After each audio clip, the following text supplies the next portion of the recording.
We continue the chapter reading of the book by Alfred Goldberg, Pentagon 9/11. This is chapter 5, Medical Assistance. And it's going to be a little bit of probably about a 12-minute video. I'm not sure, but it's a couple of pages.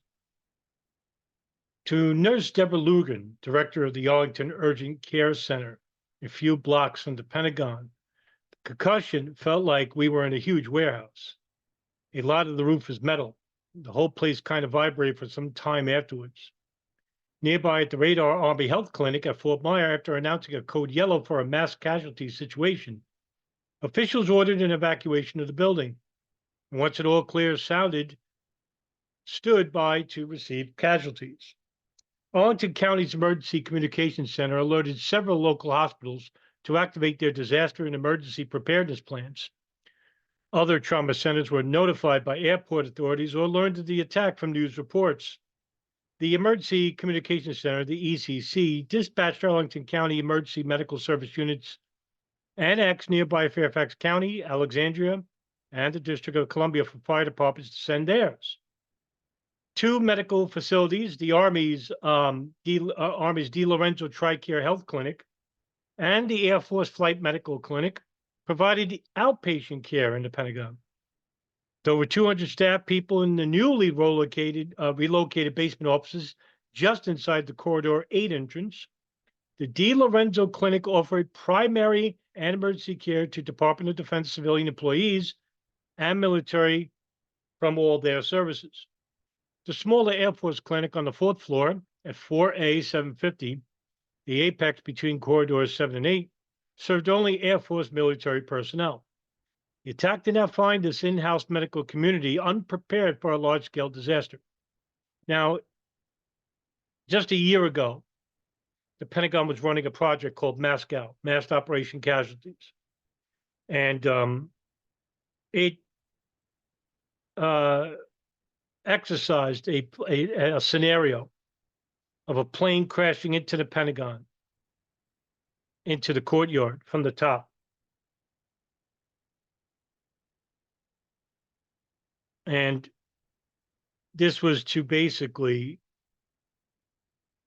see how federal, local, and state authorities and first responders would coordinate and react to a situation like the Pentagon. Now, this is not saying that, they got information about 9/11 attacks and practicing for it. No, that wasn't the project of MASCAL. It talked about the threat of civil aviation to the Pentagon. Now, this is before the plans of 9/11 were set in place. For years, Arab fundamentalists have targeted the Pentagon. And now, this goes back to my theory. And remember, this is just a theory. This is something I'm working on.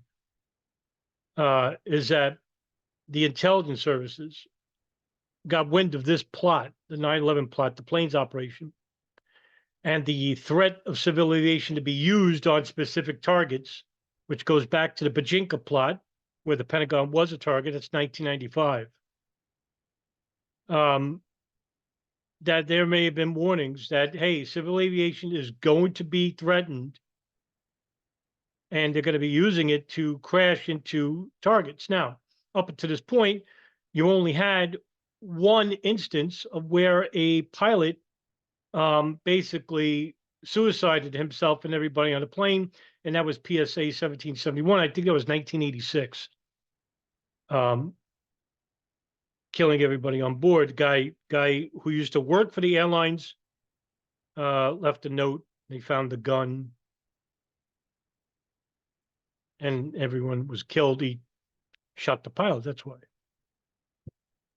The attack did not find this in-house medical community unprepared for a large-scale disaster, just as local and federal emergency preparedness units had trained to cope with contingencies involving weapons of mass destruction. The two clinics routinely staged mass casualty tabletop exercises. Scenario change for each drill. Recently, training carried out the previous May. Supposed casualties resulting from an accident of a twin-engine airliner to the west side of the building. MASCAL ran in October of 2000, so this is different.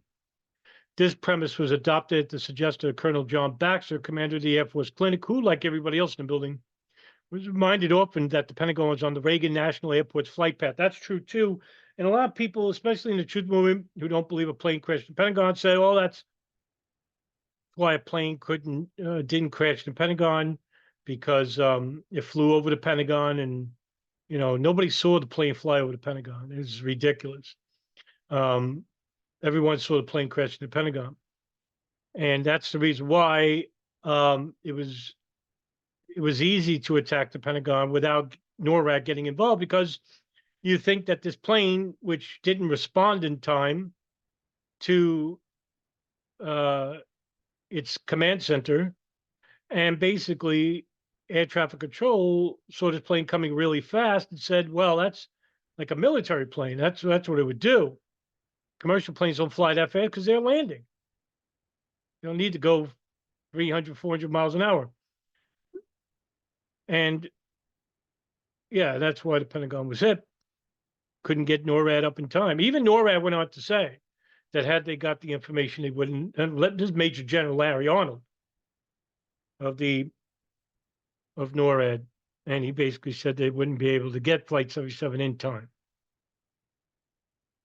The exercise assumed that 2 Pentagon clinics would treat patients inside their facilities. Instead, circumstances on September 11 compelled the medics to perform triage in the Senate court and in the parking lots, grassy areas, and roads surrounding the Pentagon. Unlike many of their colleagues elsewhere in the building, in the below ground, DeLenzo Clinic did not feel or hear the impact of the crash. No lights flickered, no phones were dead. Ironically, the clinic's director, Army Colonel James Gilling, on duty that day at the Walter Reed Medical Center in Northwest Washington, learned of the crash before his staff did. On phoning his office, he later recalled he asked his secretary what was going on. She said, "What do you mean what's going on?" She hadn't even heard. Moments later, an Air Force officer raced into the clinic and shouted that a plane hit the building and for everybody to get out. At first, nobody knew the location of the disaster area. Calls to the Defense Protective Service for information went unanswered, but there was no announcement to evacuate. But there was an announcement to evacuate. Hundreds of people, and billowing smoke began filling the hallways. As patients began arriving or were carried into clinics, activated its mass casualty plan. That's why everybody, most everybody, was coordinated. And you had James Schwartz, the command operator in charge. You had the mass casualty unit inside the Pentagon and outside the Pentagon reacting. You had first responders from Columbia and Fairfax and Montgomery counties, all descending on the Pentagon, all acting within their roles. And that's why this worked. This was the best coordinated area in 9/11 when it came to search and rescue. Mass casualty situations called for the staff to assemble in the clinic's front lobby, or in the event of evacuation, rally outside the river entrance by the flagpole. Major Lori Brown, chief nurse and chairperson of the DiLorenzo Action Response Team, took charge in Gilling's absence. Her job, she later explained, was to manage medically the scene, directing traffic as it were. Fairly quickly, the team set up medical aid stations at several locations, and when communication was possible, deployed to areas as requested by the DPS. The 10-person team remained inside the clinic. Brown directed the triage outside the north parking lot near the Pentagon Athletic Club and constituted new teams as needed. And there was more people coming in, they're volunteering their services, and a lot of these people were pushed away, but those who had military and first responder EMT experience were later coordinated into teams with different types of teams. One for blood work, the other one for collection of DNA evidence, human remains, passing it over to the FBI and Dover medical stations. You had teams that were basically treating the wounded, teams that were treating the dead, and just a lot of different teams pushing their way through the crowds, leaving the building. The chief nurse of the acute care station, Army Captain Jennifer Glidewell, and another medic headed inside toward the center court. Since she was familiar with mass casualty exercise procedures, Gilwell assisted patients there and directed other medically trained volunteers until the evacuation order about 10:15 a.m. forced medical personnel and patients to leave the center court and retreat to the outside of the building. Colonel Baxter was attending a patient in the Air Force clinic when he heard the alarm sounding. On going out the fourth floor hallway, he realized that this was not a fire drill. This was a true emergency. Baxter and others in the clinic grabbed prepared portable trauma packs and hurried to the D. Lorenzo Clinic, where all Pentagon clinic staffs were to receive instructions. From there, they went to Corridor 5 on the second floor at the A ring, where they treated a badly burned Army officer. Despite the evacuation order, Baxter and 5 minutes of medical team then headed upstairs to search for the wounded. As they moved up from floor to floor, they encountered noxious smoke and a few people whom they encouraged to leave the building. Finding no one on the fifth floor, they returned to the first floor, eyes burning and throats choking. On reaching the center court, the team began to treat patients lying on the ground. When the warning of another airplane threat came in at 10:15, Baxter recalled, "We gathered up our equipment and patients and actually ran through the building and out Corridor 8, where the team joined in the triage work near the PAC. Subsequently, Baxter and his assistants made their way to the crash site on the west side of the building and helped set up triage areas for the critically injured. Concerned that he left his clinic unlocked later in the day, Baxter and several others went to basically talk our way back in the Pentagon. In the clinic, they turned off all the electrical equipment, secured the pharmacy, secured the safe with controlled substances, and then they got back out to the site. Later in the afternoon, when it seemed certain there was no more survivors to assist, Baxter sent people home. Air Force Surgeon General Lieutenant Colonel Paul Carlton Jr., who approved the Air Force proposal for the May exercise, made his way from his office on the fifth floor to the D. Lorenzo Clinic, volunteering to head one of the teams of medics that had deployed to the center court, a seemingly safe area where people had begun to gather as they staggered from their offices. There, he established a casualty collection point near the apex of corridors 3 and 4, then led one of the teams back to the building to A&E Drive to rescue survivors from the C ring. Based on a lesson learned from the recent exercise, medical personnel donned newly purchased blue flame resistant vests with bright reflective stripes so that amid the confusion, they could be identified as medics. Joining other medically trained personnel on the duty in the building that morning was a skilled veteran of an earlier tragedy, Army Nurse Lieutenant Patricia Horo. In March of 1994, as chief nurse of the hospital emergency room at Fort Bragg, she participated in the urgent response to the Green Ramp disaster, a terrible accident in which Air Force fighter F-16 fighter collided with a C-130 transport, then plummeted to the tarmac and careened into a Park C-144, killing 24 paratroopers and injuring and burning 43.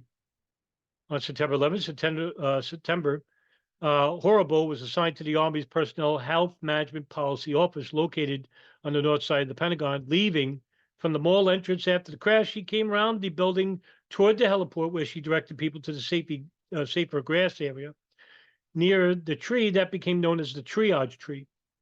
A driver who had stopped on Route 27, which is on Washington Boulevard, gave her a first aid bag containing basic medical materials. She borrowed a belt from a senior officer to use as a tourniquet. She instructed volunteers how to employ an intravenous tube and treated survivors with puncture wounds from blast fragments and others who were burned with inhaled toxic smoke. And, also to the no-planers, they also treated people that were burned by jet fuel. You'll have to explain that away as well. They also found jet fuel that was on the first floor of the building, which basically led to the fires spreading also all throughout the first floor, the west wing. You have to explain that as well. I mean, just if you're a no-planer at this state, you just have to suck it up and say, hey, listen, I got duped, by these, no-planers.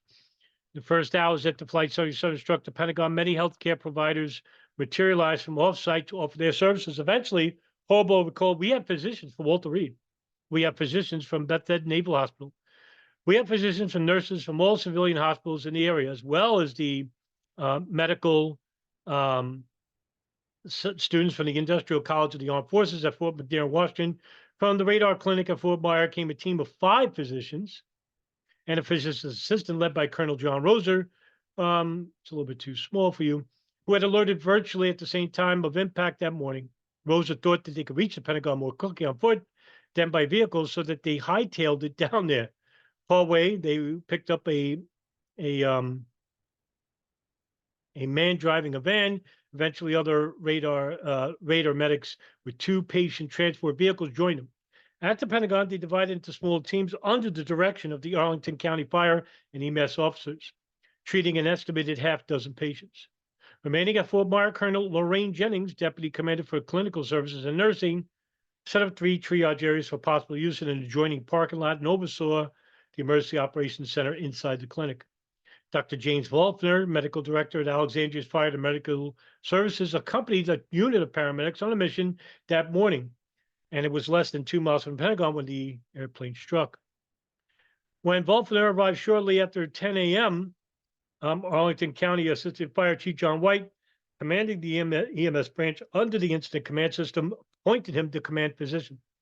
Besides Route 27, Wolfner set up the standard color-coded triage arrangement for determining the order of treatment and evacuations of patients.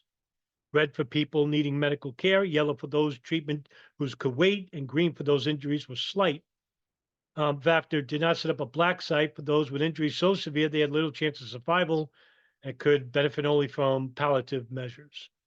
Wolfner and Horoho assumed primary responsibility for coordinating medical operations near the impact site. Assisting them was Air Force Master Sergeant Noel Sepulveda, one of the first people on the scene.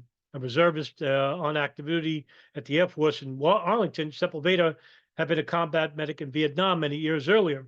That morning, he had gone to the Pentagon to take a promotion test, only to learn that it had been canceled. On return to the South Park to get his motorbike, Sepulveda watched Flight 77 smash into the building. Over 100 people saw the plane smash the building. I mean, there's no, this ain't 2006 anymore, 2007, right? It's 2024. We have evidence the plane crashed the building. Everybody saw it. There's plane debris, jet fuel. The explosion knocked him back against the pole, but not realizing that he had sustained a head injury. He ran around the building to join rescue efforts and to set up the triage station using a bullhorn to summon medical personnel in the immediate vicinity. The main difficulty in treating casualties resulted not from organizational confusion or jurisdictional disputes, but from the immense size of the Pentagon and its many exits, which made it difficult at times to determine where available resources were most needed. Firefighters battled the blaze on 2 fronts, on the west side of the building and from the center court. The injured were evacuated via several routes, emerging randomly hundreds of yards apart. Victims who could not be evacuated through the blazing outer rings to the west side, were initially taken to the center court, where many of the most seriously injured were gathered. Also, in the first half hour, many people stopped at the Di Lorenzo Clinic for treatment. From both places, and from the triage center near the Pentagon Athletic Club area, people moved to the huge North Parking area. Sometime around 10:15 a.m., medical operations were disrupted when Incident Commander Schwartz, alarmed by reports of another attack, ordered evacuation of the crash site and building vicinity. Chief White remembered telling the medics on the west side, "I don't care what you got to do.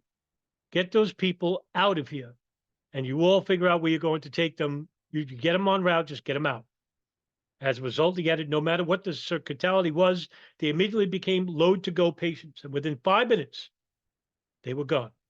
Major Brown of the Di Lorenzo Clinic found the evacuation order really hindered us, and the chaos began again. Medical personnel helped patients who were in the clinic outside the building, taking whatever equipment and supplies they could carry from the center court.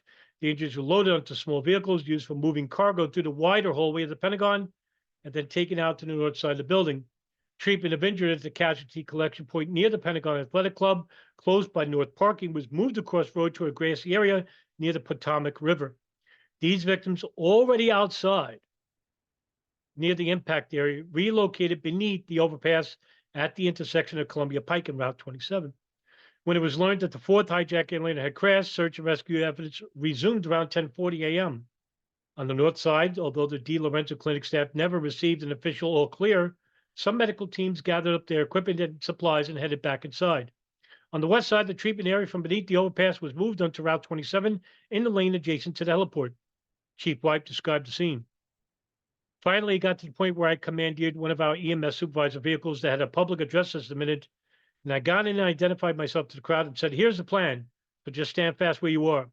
As the casualties are brought out by the firefighters, they're going to come to this particular point out here on the heliport.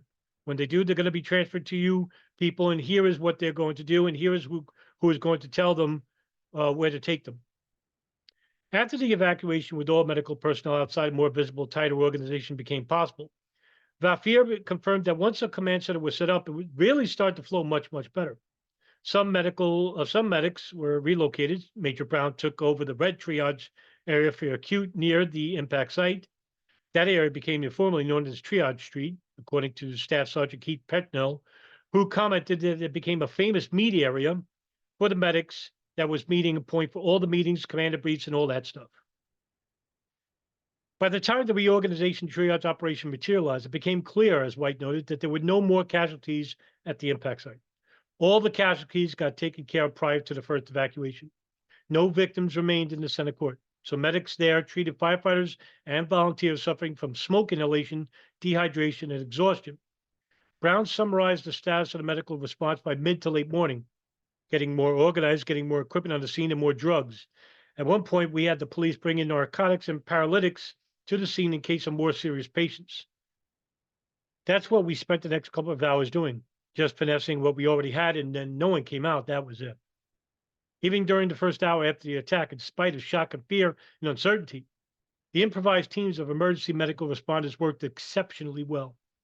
Nurse Suzanne Bucci, who came to the United States Air Force Flight Medical Clinic for an interview that morning and remained at the side of Colonel Baxter throughout much of the day, Major Brown or Dr. Geeling or whoever, she recalled, accepted the authority of the civilian command doctor, Viper. There wasn't any. Wait a minute. We're the Army, so we're in charge here. None of that. Master Sergeant Paul Letier from the Air Force Clinic had a similar reaction. To me, it was like a movie. I mean, it just worked. A lot of times you train and you simulate a lot, but it worked like clockwork. I was impressed with the way things were handled. The people, high-ranking positions, they stood back and let people do what they get paid to do. They helped what they could help. A member of the ambulance crew for the DeWitt Army Hospital at Fort Belvoir expressed a spirit of cooperation. Everyone had thousands and thousands of dollars worth of equipment that would belong to the hospital, and everyone was just great about unloading it and just giving it to whoever needed it. The west side of the Pentagon at the impact point remained the focus of the medical response, but as the morning wore on, number of healthcare personnel around the impact site far outnumbered the Pentagon employees and firefighters needing medical assistance there. Baffier recalled that by 1 or 2 in the afternoon, it looked like a MASH unit. We had tents with 6 bays. It was the most incredible thing.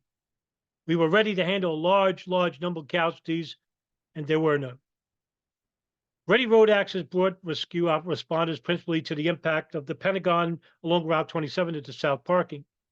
3 wounded patients were airlifted from a makeshift landing pad on Route 27, 2 of them by U.S. Park Police helicopter. And this is, some people said, well, there was a helicopter around the Pentagon at the initial point of impact. Well, yes, because there was a heliport there and a medical helicopter was there and they flew out. That's what happened. And as for the helicopter surrounding Pentagon, there it is.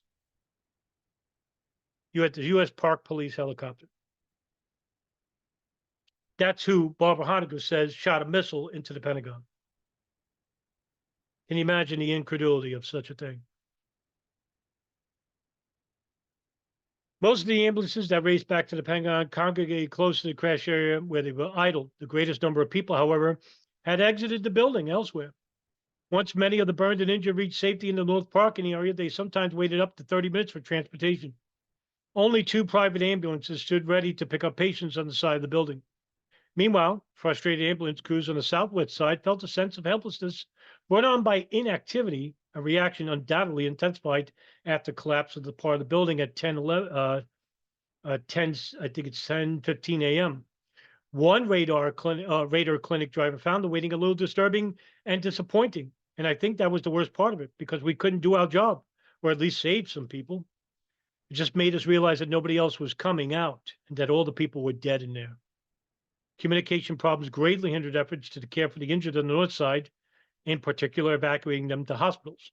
Almost immediately, radio traffic gridlocked, landlines were unavailable, and cell telephone networks became so overloaded that for a time, Pentagon officials and employees, as well as some emergency responders, could not call outside.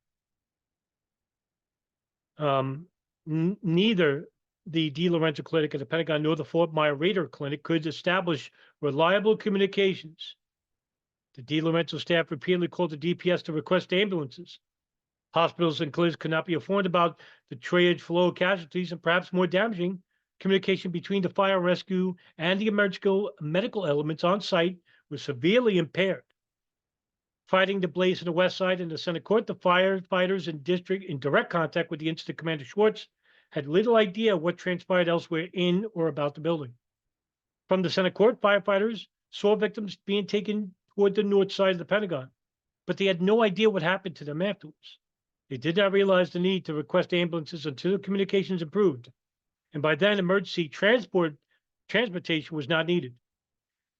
Assistant Chief of the Fire Department of Arlington County, Captain Mark Penn, said, "I had ambulances all over the place ready to come out, but we never got the call, so they just stood by." In the absence of ambulances, people took the initiative to get them to hospitals to send them to accompany others. In one of the first ambulances to arrive, Army Sergeant First Class Donald Workman rode with badly burned Navy Lieutenant Kevin Schaefer on what the lieutenant recalled as a roller coaster ride to Walter Reed Army Medical in Washington. Schaefer, seriously hurt but still conscious later, said, "We were off-roading, hitting cars, kind of micking some bumpers, and remembered someone commenting, 'There's another Volvo bump.'" An ambulance transported one person to the Arlington Urgent Care Center, while two others injured walked there. Three victims treated at the George Washington University Hospital arrived in their own. George Washington University Hospital also treated everybody for jet fuel burns. Most of them went to George Washington University. One man, his clothes smoldering, hailed a taxi cab to take him to the nearest hospital. Captain Holly Pierce, a public affairs officer with the Army's DCSPER, which incurred the largest number of casualties, carried a number of people in her pickup truck to one of the hospitals. The dealer rental staff called on passing USV and Minuteman drivers to take victims to area emergency rooms. Imagine passengers and SUVs and minivans taking the injured to the hospital. Everybody working in concert, even the civilians. Volunteers had to maneuver their private vehicles not equipped with sirens and flashing lights through heavy traffic and, when heading for Washington hospitals, across the clogged Potomac River bridges. Often they were unaware of the best medical facility for their charges. Very few patients were taken to the Regional Trauma Center, Fairfax Hospital. A large number went to the closer Virginia Hospital Center in Arlington or to the Alexandria Hospital. Others arrived at hospitals not equipped to handle them and to be stabilized before moving elsewhere. When a van carrying a few injured people wearing color-coded tags pulled up to the Virginia Hospital emergency room, Nurse Jean McGuire assumed that a private vehicle transporting coded casualties meant that there were so many victims that ambulances were overwhelmed. Although this was not so, she later said, "I can even hear my voice now saying, 'Oh my God, we are losing control.'" To the contrary, because of the strategic importance of the national capital region, its hospitals and clinics were unusually well prepared to handle mass casualties. They routinely conducted drills to practice for chemical or biological attacks. On learning of the events that morning, several facilities shut down, and this is the map of the hospitals and all other from the book. Medical essential services implemented their emergency disaster plans and geared up for a wave of casualties. Even before the plane hit the Pentagon, in accordance with established procedure, the Dulles Air Traffic Control Tower notified Fairfax Hospital, the largest in Northern Virginia, that the hijacked aircraft was missing, alerting Dr. Thomas Mayer, chair of the Department of Emergency Medical and medical director for Fairfax County. Mayer recalled, "We knew that something was headed towards the national capital area. We didn't know where, but we knew we needed to get ready. So we immediately went on to disaster planning mode. The hospital moved patients from the emergency rooms to other areas, halted all elective surgery, freed up 37 of the 40 operating rooms, and activated 8 trauma teams. As it turned out, these splendid resources were not required." Thus, both the Pentagon and local medical facilities and personnel were equipped to handle a far greater flood of people than became necessary. Aware that a medical care for the Pentagon casualties more than sufficed, the headquarters Air Force Crisis Action Team relocated from the Pentagon to nearby Bolling Air Force Base, ready to prepare for assistance to New York, where the need was thought to be more urgent and far greater than in the well-served Washington area. As Dr. Mayer observed, the problem was that there was tremendous capacity to care for patients and not enough patients to care for. In all, 106 Pentagon patients reached Washington area medical facilities. 49 were admitted, and 57 cared for as outpatients. The Virginia Hospital Center and the Alexandria Hospital received almost two-thirds of the injured, as well as most of the people hospitalized overnight. The Washington Hospital Center in the District of Columbia, with one of the nation's most highly regarded burn care units, admitted 8 patients, the most grievously injured. The improvised nature of much of the medical and evacuation activity complicated the task of accountability, of determining the whereabouts of these wounded and hospitalized, as well as the numbers of identity of the dead. The Army's Office of the Deputy Chief of Staff for Personnel, for example, which suffered heavy casualties, set up a phone bunk of 20 lines to send and receive calls about its people. The difficulty in producing a casualty list was compounded because many of the injured have been transported to civilian rather than military. And you can see, look, just want to show you this real quick. These are the hospitals and the patients received and admitted. And it's, this is really great that this book does that. Teams dispatched to local hospitals sought to find out who had been checked in and then subsequently admitted or released. As it happened, an unusually large number of Army chaplains, 33, were in the vicinity on the morning of the attack, most attending a meeting in the office of the chair of chaplains in Crystal City, Arlington. When they learned of the strike, they hurried to the Pentagon. Army Chief of Chaplains Major General Gaylord Gunhus, on leave at his home in Minnesota at the time, knew the chances of catching a plane back to the city were slight. He drove straight to Washington, staying in touch by cell phone and arriving the next day.